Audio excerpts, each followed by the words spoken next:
Galderma apresenta Programa de Atualização em Acne com o Dr.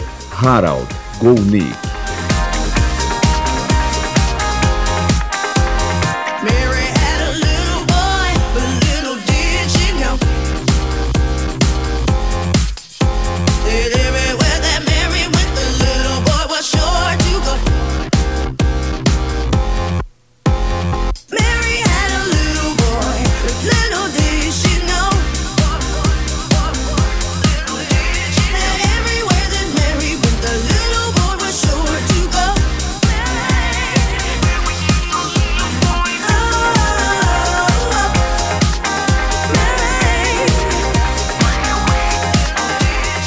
Very much honored to join this evening here the Brazilian Society and the region of Sao Paulo.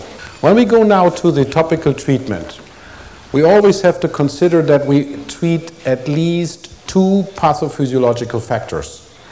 It's not enough just to treat one, only for example with antibiotics, the microbial hypercolonization. This is not an appropriate treatment. We have to treat the follicular keratosis too. However, when we go on to the questions which came up, then I would like shortly to introduce you here to the Global Alliance. And this Global Alliance was formed in 2001, and representatives from all 5 continents are in this group, which raised, by the way, the following question, and you see here your country is also represented. And it raised a lot of questions. So we asked topical antibiotics, when and how long? And what is the role of the topical retinoids? Why are they so rarely prescribed in inflammatory acne? Why are they so rarely prescribed for maintenance treatment? Then we talked about the rationale behind combination therapy, and also short contact therapy came up. When you have a patient in your office the first time, then you always should introduce to him that he has a chronic disease. If you, for example, in a moderate to severe acne use 1 gram of tetracycline plus 5% benzoyl peroxide, you will have, after 3 months and not earlier, only 50% improvement. The more severe the case is, the longer time it needs, the milder the acne, less time it needs. So it's a chronic disease, and 50% improvement not earlier than 3 months. On the topical route, we have still an armamentarium of drugs which influences the hyperkeratinization and which kills the microbes. We have, until now, no drug to influence hyperseborrhea. The new retinoid, adapalene, is also anti-inflammatory, and the milder way also azelaic acid.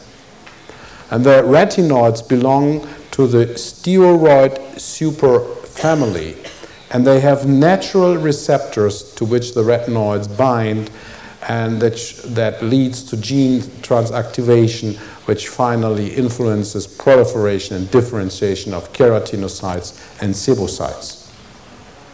Tretinoin, as you know, is expulsing the comedo via an increase of proliferation, decrease of keratohyalin granules, and increase of proliferating keratins.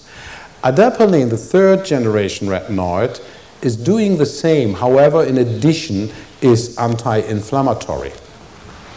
So the question is now, was raised, why do dermatologists prescribe in inflammatory acne less retinoids? And for example, what are they doing to prescribe in comedonal acne? And it's very interesting that about 20% prescribe benzoyl peroxide in comedonal acne, which is absolutely nonsense, because BPO doesn't work on comedones. And here, 34% work with the topical retinoids or combine when we know that there is already an ongoing microbial colonization. Topical retinoids are not only comedolytic, But they are in particular anticomedogenic, so that is why they prevent the formation of new lesions from which then papules and pustules will start on. They are, in addition, the new ones, anti-inflammatory, and they, on the systemic route, we know that immunomodulating, but maybe also on the topical route. So why prescribing retinoids only for comedonic acne? That's nonsense. Because you see here the red curve, it goes down, but the inflammatory lesions are also going down significantly. So you should use the retinoid also in inflammatory acne, and adapalene and tretinoin are both in the same way efficacious. And if you look here, this is inflammatory papular pustular acne treated with the retinoid. And you see after 3 weeks how the inflammatory lesions responded earlier than the non-inflammatory lesions. Why is adapalene anti-inflammatory? One example is that when you compare adapalene with tretinoin, adapalene has a species-specific, that means in the human being, an effect on 5 and 15 lipoxygenase activity in the polymorphonuclear neutrophils, not in the rabbit, and tretinoin neither in human nor in rabbits. In addition, the retinoids, adapalene and tretinoin, both influences the reaction of toll-like receptors. You know that gram-positive bacteria couple to toll-like receptor 2, and gram-negative bacteria couple to toll-like receptor 4. And if these toll-like receptors are activated, then a cascade is going to start, and then we have a release of pro-inflammatory cytokines. And we know that in particular the neutrophil then, which deals then with the microbes, is downregulated in this sense. And again, we have here the microcomedo in the center. The microcomedo, which is invisible for your eye, moves either in the closed comedo or open comedo or directly in an inflammatory papule or pustule. Let's talk now about the role of antibiotics. We have still erythromycin and clindamycin, and now the new quinolones are coming up. And those drugs can also be combined either with tretinoin, isotretinoin, adapalene, BPO, zinc, or also with some other miconazole, for example. But antibiotics act only on the inflammatory lesion, very less on comedones, only if those are colonized. So when you see here clindamycin and erythromycin, they have a similar efficacy. The consensus group of the Global Alliance recommends that one should use antibiotics as long as necessary, but they should be combined with topical retinoids as early as possible. What is the reason for that? Because the retinoid allows that the antibiotic goes deeper in the follicle, and therefore the concentration is also higher there, and it increases the speed of treatment and the efficacy. Then you should minimize this and switch to BPO, or in between use BPO to kill resistant strains. And then finally, you should move to topical retinoids for maintenance. I will explain you in a couple of minutes.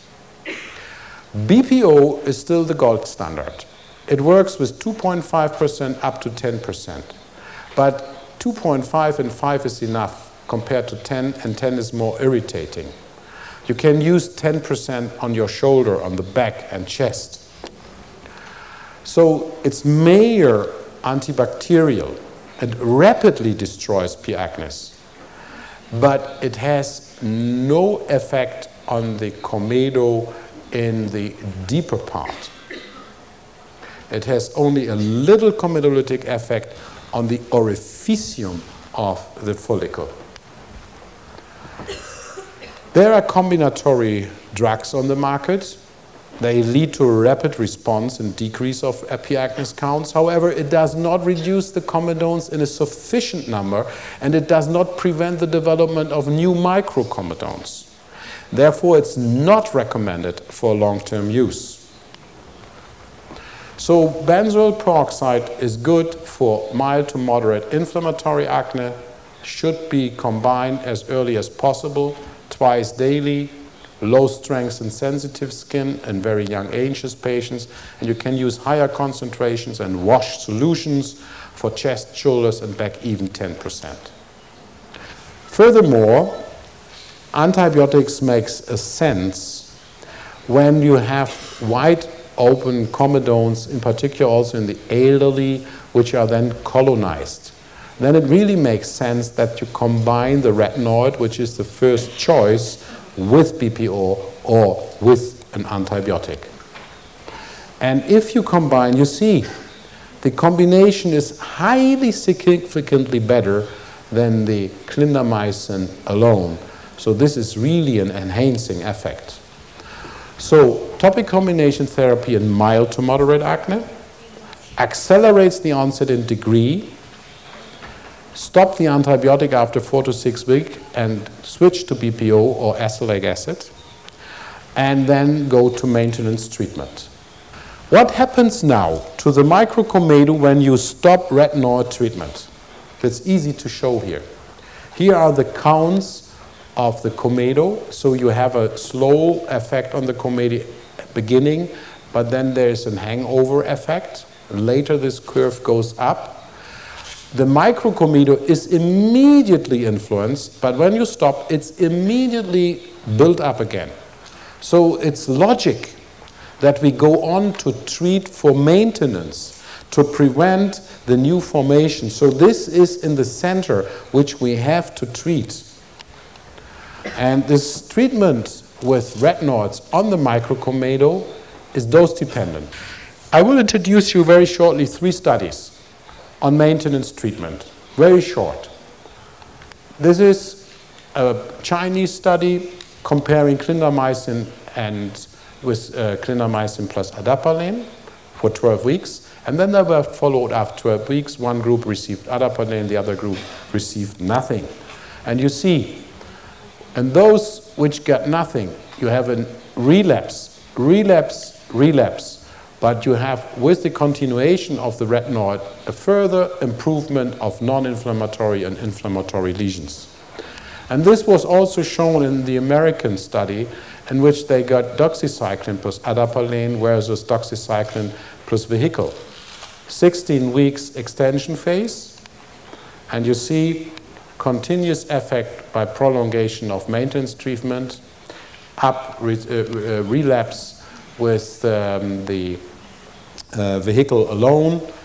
Here, further improvement, further continuation of the efficacy, relapse with vehicle. And we made a study and counted the microcomedones, and you see 8 weeks were given adapalene plus BPO, and then were split off in those receiving differin once daily, differin every other day, and vehicle only. And as you can see, can split this, skip this, you see the microcomedones went down, 345 microcomedones per square centimeter.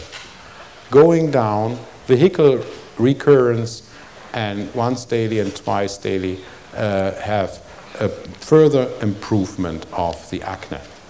So it's very clear that maintenance treatment has a significant role for acne.